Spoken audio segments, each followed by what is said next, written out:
সব দোষ তোমার বাবা, তোমার জন্য আমাদের এসব কাজ করতে হচ্ছে। এই একদম ফালতু কথা বলবি না। সন্তান তো হতেই পারে, সন্তান হচ্ছে আল্লাহর দান।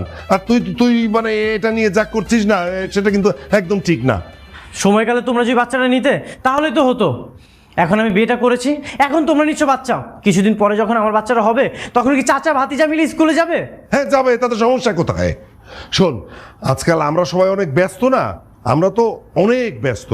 আর সমবয়সী হলে না একটা সুবিধা আছে, তোর যে একসঙ্গে খেলাধুলা করতে পারবে, সঙ্গী পাবে। সঙ্গী না ছায়, মানে আমি আমার ভাই আর ছেলেকে নিয়ে স্কুলে যাব, তখন তো সবাই ভাববে যে দুইজনই আমার ছেলে। আরে কে কি ভাবলো না ভাবলো তাতে কি? অচেনা লোকের কথার দাম আছে। ও, অচেনা মানুষের কথা কোনো দাম নেই? আমি যখন আমার শ্বশুর বাড়িতে যাব তখন তারা কি ভাববে?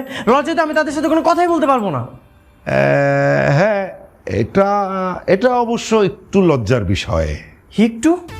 অনেক বেশি লজ্জার বিষয় বাবা। আমি তো লজ্জার শ্বশুর বাড়িতেই যেতে পারবো না।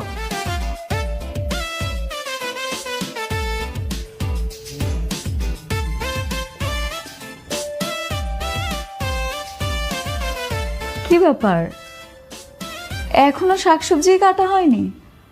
রান্না বান্না কখন হবে? এত তাড়াতাড়ি কিভাবে রান্না হবে? রান্না তো অনেক কঠিন জিনিস।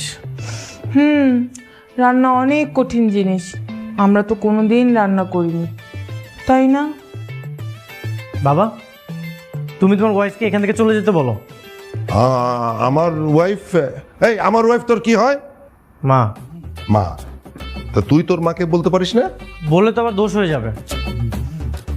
থাক, আর ঝগড়া করতে হবে না, রান্না শেষ করো। চলো বৌমা, আমরা ঘরে যাই।